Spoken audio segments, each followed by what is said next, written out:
Hi, this is Eric Townsend with the Law Eagles Minute, and I'm here with Jim Floros. He is the CEO and president of the San Diego Food Bank, and he's going to be discussing today about how the San Diego Food Bank helps our community, helps seniors in our community, people that need food in our community that have lost their job, especially with what's gone on with the COVID-19. He has 36 years as a nonprofit professional, and he's been a CEO for nonprofits for the last 26 years. So, Jim, thanks for being on here today. I really appreciate it. Thanks for having me on. Absolutely. So, just a quick question: how'd you end up in the world of nonprofits? Well, I'm a Wisconsin boy. Came out to San Diego to go to college, and then when I graduated from college, I decided I wanted to do PR, but I didn't have a communications degree. Had never written a press release. I didn't have a portfolio, and I couldn't figure out why no one would hire me for a communications job. So someone suggested that I do an internship with a nonprofit, get some practical experience, and then hopefully get that job. So because my degree was international relations, I landed at the world headquarters of Project Concern International and kind of fell in love with the whole nonprofit thing. It was not how I really had set my course. And 36 years later, here I am. And I can't tell you that it's been the most amazing ride, the most gratifying experience, and I can't imagine doing anything else. That's awesome. Well, I'm glad you decided to do that because I've seen all your accolades. I've seen everything you've done. I know you've done a lot for the San Diego Food Bank, and thank you for that. Thank you for supporting our community. Thank you. Well, I appreciate that. Absolutely. So that brings me directly into it. Can you just explain a little bit more what the San Diego Food Bank does? Well, before COVID-19, we were feeding 350,000 people. Our mission is to end hunger in San Diego County. And so, and you can get into all the tentacles of really what dealing with food insecurity is, the impact on food. Basically, all of society starts with food and shelter. And so it's not just about feeding people, it's about feeding people healthy food because nutrition-related diseases linked to poverty. So when people can't afford healthy food, they have a whole host of health-related issues, rampant obesity, diabetes, mental health issues, all kinds of things that are directly related to a poor diet, which is directly related to poverty. But then the other side of that is academic performance. So kids don't eat over weekends, they don't eat before school. When the parents do feed them, they're feeding the wrong kind of food. So the chances for these kids to have a strong academic outcome become compromised, which means the chances of them getting a good job becomes compromised, chances of them being able to support their family become compromised, and chances of them being dependent on the food bank, the government, what have you, a little higher probability there. There's your cycle of poverty. And so that's where we live. So everything we do at the San Diego Food Bank is about breaking the cycle of poverty, lifting people out of poverty so they can become independent and become self-sufficient. So it doesn't really matter what your political views are, if you lean left or you lean right. We get equal support from both sides of the aisle. They allow me to be Switzerland and be neutral, keep my mouth shut, my head low, but they may support us for different reasons, but both sides of the aisle realize what we're trying to do really is to end poverty. That gave me chills. I didn't realize there were so many layers to that. Oh, yeah. I obviously thought there was, providing food and, nutrients to people, but I didn't realize you guys had that deep of a, philosophy, what you guys were doing with the business. I knew that before I came to the food bank, and really what really excited me, especially as a career nonprofit guy, we're talking about societal change. We're not just feeding people. I mean, really, we're working towards societal change and, looking at the root causes of poverty. And I don't know if we know the answer of how to end poverty, but we know that, we believe education is the major vehicle to do that. And childhood education starts with childhood nutrition. We have a full-time nutritionist on staff. We grade every type of food we distribute. We don't distribute soda or sheet cakes or any sweets or what have you. And it's not just enough to give people healthy food, but also we have to educate them, changing generations of habit. So we have recipe cards, cooking demonstrations. We literally will take people out to stores and teach them how to shop. Wow. Shop around the outside of the store where the healthy stuff is. Stay away from the middle of the store, the processed stuff that you can afford, and will fill your kids up, but will also make them sick. So It's really about a holistic kind of wraparound approach to ending poverty. Gotcha. That's awesome. Yeah, it's hard when you're competing against, all the fast food joints that have $1 cheeseburgers. Right. It's terrible. It's supposed to be a treat, not a mainstay. Right. Yeah. Once a month, once every couple months. But yeah, it becomes a staple because people so cheap. What are you going to do? and easy. Yeah, absolutely. Well, uh, that's really good information. I've donated. Actually, I volunteered for the San Diego Food Bank before, and I remember when I was there, I was surprised because the whole time I was there, we were bagging, fruits and vegetables, and I thought, wow, this is really cool. I didn't realize it was such good stuff. 12 million pounds last year. We did 12 million pounds of fresh produce, which Wow, most people think you're giving out to just canned beans. Being a nutrition bank, obviously, produce is an important part of what we're doing. that's awesome. Well, I contributed a few pounds of that last year, so Thank you. yeah, absolutely. No, that's cool. That's awesome. That's a lot of food. I wanted to jump into a couple things because, who do you guys, can you explain who you guys are servicing, what people you're helping out there? I know you're helping, people that need help, had, maybe lost their jobs from COVID-19. Who else do you guys help? Who else do you Well, assist? so let's say, pre COVID-19, most people associate food banks or the San Diego Food Bank with feeding the homeless. And while we do work in that space, it's less than 5% of our service population. Oh, wow. We estimate about 1 in 7 people before the crisis were termed food insecure. That's about 450,000 people. We're feeding about 350,000 of those people before the crisis. So a big part of our service population is the working poor. So these are people really trying to make ends meet, trying to do the right thing, trying to work hard. But they in the hunger community have this thing called the hunger gap, what people have and what they need, and we're working towards trying to close that gap. So this segment of the population in particular is that segment that we're trying to lift out of poverty to really help them become independent and not need the food bank, not need the government. So it's working poor, seniors on a fixed income, children living in poverty. And then one of the categories that really surprised me the most when I came to the food bank, active duty military. We feed a lot of active duty military every month. In fact, Really? of the 40, of the 30, of the 350,000 people we feed every month, about 40,000 active duty military, their dependents and veterans every month. Really? That's Yeah. crazy. It's I'm a Marine, so that's Oh, it's unfortunate. like E5 and below, maybe E6 and below. There's a lot of things that factor into that. One is high cost of living in San Diego, about a 30% unemployment rate among the spouses of active duty military because of the mobile nature of the military. It's really difficult for that spouse to get that second income, and daycare is very expensive. So sometimes it makes more sense to stay home. So now you're living in San Diego with a wife or husband, 2 kids, on one salary, and that one salary is maybe 30 grand a year, and you were Well, living so far below the poverty line. So that's it's a lot of reason to add into that. well, thank you for feeding my brothers and sisters. That's hard to Yo, hear. it is. Uh, that's good information. Thank you for going through that.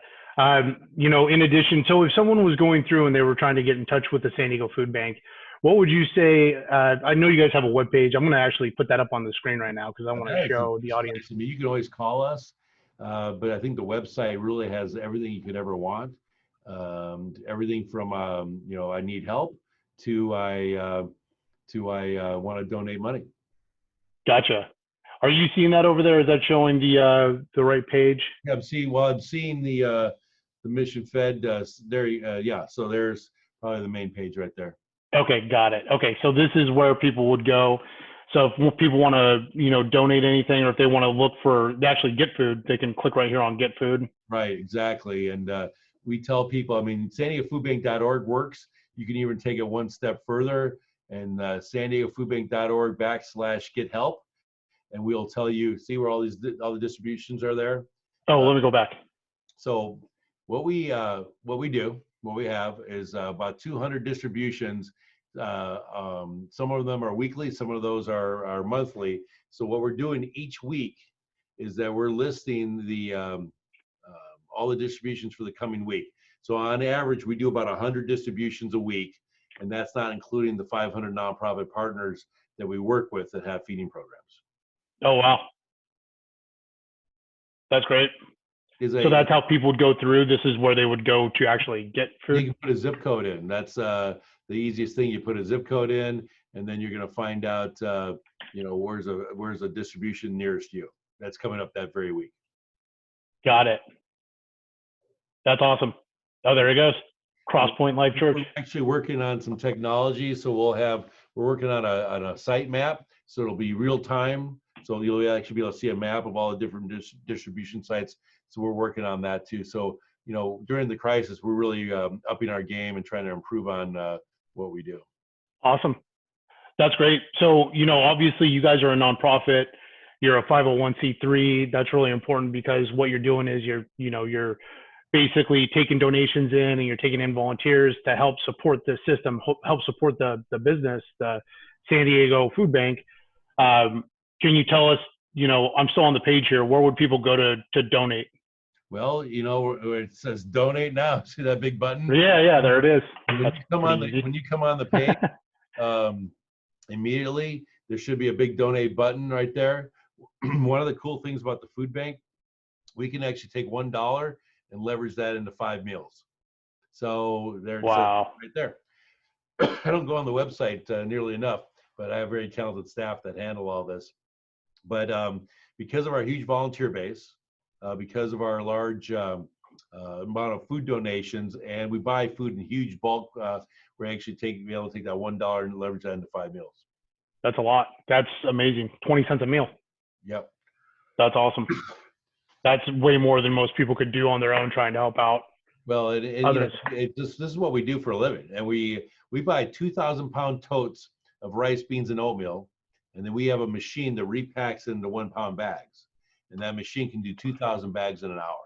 Wow, that makes sense. During the crisis, that machine is going nonstop because rice, beans, oatmeal, right, the main staples, and we're getting, because we're buying it in such bulk, it's pennies on the dollar.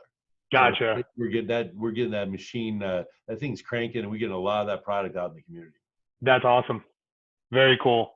So in addition to donating money, which this looks super simple, all you got to do is fill out your information, put in your credit card information, and looks like that's about it. And you hit next, and it probably processes it right then and there. Is that right? Yeah, and then there's something else there, and you'd have to figure out where to click. We have a virtual food drive where people can actually buy food on our behalf. So virtual food drives are very popular. There you go, right there. Got it. That is cool. You click it, and you drag it, and it creates your grocery bill or what have you. And then what's really cool about the virtual food drive is that we can customize it for a company or a business. So if you look at the page, you see the page, there's a big place where we have a box. That's where our logo usually is. Our logo goes away, and so let's say Sony Electronics or whoever is supporting us, it becomes their specific, unique virtual food drive, and then they get a special link that's only for them, and then they can email it out to anyone they want.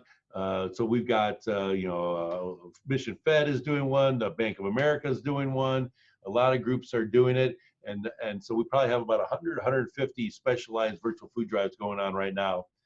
So that's become very popular because technology, people like technology. So yeah, and it's a great way for a business to get out there and do some goodwill for their own company, get some goodwill out and show, hey, yeah. And you can track how you did. We created one for every one of our board members, so they're reaching out to their contacts, and so it's been it's a lot of fun, and it's a great way to raise money. It's a great way to buy food. That's awesome. Very cool. So the last one I wanted to go into was I'm going to go back to the homepage. You can also volunteer time, correct? Yes, sir. Yes, sir. And so volunteerism is a huge part of what we do. Typically, in a typical pre-COVID-19 world, we had about 20,000 registered volunteers, about almost 30,000 volunteer visits a year. Volunteers are an integral part of our supply chain. The value of all that volunteerism was like $1.8 million of free labor last year. So we still need volunteers. Wow. And volunteers. So the food bank, our distribution sites, our nonprofit partners, and our volunteers are all exempt from the executive order. We're frontline essential personnel. So people can still come into the warehouse and volunteer. Usually our shifts were 40 people. But because of social spacing and all the different measures we put in place to ensure the safety of our volunteers, we had to go to 20-person shifts. And then And then all the corporations who do, great community outreach throughout the year, well, they're closed down. The volunteer groups all canceled. In our first week, we had 50 groups representing like 1,400 volunteers canceled. So actually, individuals have really stepped up and are really pretty much filling a lot of those shifts. The one message, though, I would like to send out to your viewers: if you sign up for a shift and you can't make it, please let us know. We're having a problem with people not showing up.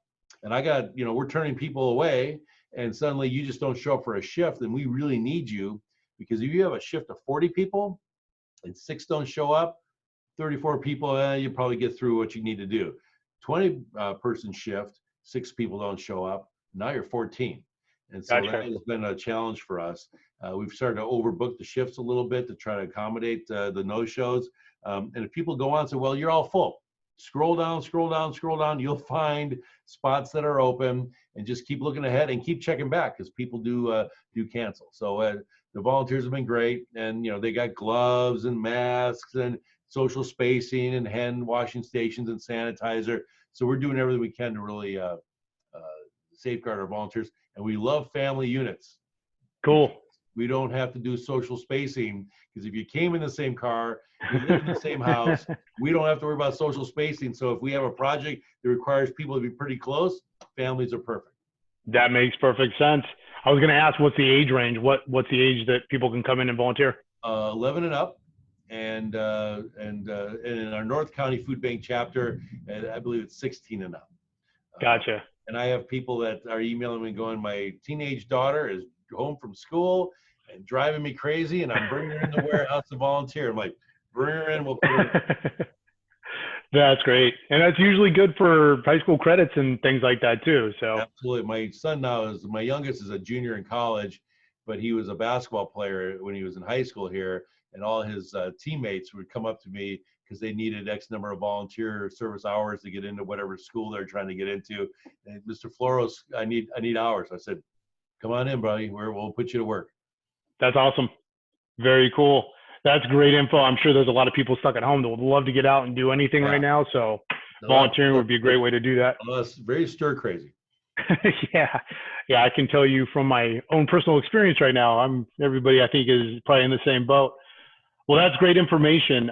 Thank you so much for going over all that and explaining that. And obviously, I think I brought this up earlier, but you're a 501c3. You guys, you're a nonprofit. People can donate money to you, and it's tax deductible, right? We are completely local, and we're Gotcha. It's actually the Jacobs and Cushman San Diego Food Bank, serving this community since 1977. State officials consider us the top 2 food banks in the state, and many people believe we're the top independent food bank in the nation. So we are the gold standard. We're doing things here at this at our facility that no food bank in the United States is doing. Very entrepreneurial. We run it like a business, just really on the cutting edge. And what's really cool about being local, we see a problem, we pivot, create a solution, and not a lot of bureaucracy. When we decided to become the regional diaper bank, we're doing 500,000 diapers a month, by the way. Oh, really? The bureaucratic decision to become a diaper bank was 7 seconds. That makes sense. Yeah, let's do that. I mean, that is pretty much it. It was. You're looking at the bureaucracy of the food bank. My board is very supportive, and they trust that I'll make smart decisions. I had no idea you guys did stuff beyond food. So that's amazing. Well, I mean, if you're a low income family struggling to get by, or a single mom and trying to get back in the workforce, and you're on food stamps, you call it CalFresh, and then you get a job, which is great because you're going to do better for your family. You get subsidized daycare, because that can be a barrier as well, because you can't afford daycare, but you get that subsidized daycare. And then you show up at a daycare, and you got to show up with 8 to 10 diapers. Well, diapers are expensive. And that mom is choosing between food and diapers. Of course, she's picking food. So then she can't take her child to daycare because she ran out of diapers. She can't go to work. She misses work enough times. She loses her job. She's back on food stamps. So diapers could be that one little key piece of the puzzle that single mom needs to get back out of poverty. So basically, I was told that story. That's all I needed to hear. I'm in. We were able to get some state funding, and we're doing 500,000 diapers per month. Whoa. I would have never guessed the interplay with that. That would have never even thought about it. That's Yeah, it's getting back to that holistic kind of wraparound approach. And if you have food insecurity, you probably have a lot of other challenges that you're trying to deal with. Food is just the thing that kind of brings people together. gotcha. That makes sense. Well, I'm going to put on the screen your guys' contact information. So if people need to reach out or people want to find you, this is where they would go. They go to the San Diego Foodbank.org. The phone number is 858-527-1419. And if you want to email them, it's info@san-diego-foodbank.org. Thank you very much for helping get the word out. Absolutely, Jim. Thank you for being on the show. You're a wealth of knowledge, and I really appreciate all the information you've given to my audience today. And I know that this is going to be very helpful to people out there that don't know how to volunteer, don't know how to help, or don't know where to go if they need food. So, well, and the thing is, and if you heard any of the messaging we're saying in the media, this is what we do for a living. The distribution model is solid, 200 distributions, 500 nonprofit partners. There's enough food. So we're going to get through this together. So no reason to kind of panic that, oh my God, we're going to run out of food. There's plenty of food, and we'll work together, stay calm, and we'll get through the crisis together. Awesome. Well, Jim, thank you again for being here. Let's get through this crisis like you were just saying. And you have a good rest of your day. Good luck with getting back to work. Thanks, brother. Talk to you later. Absolutely.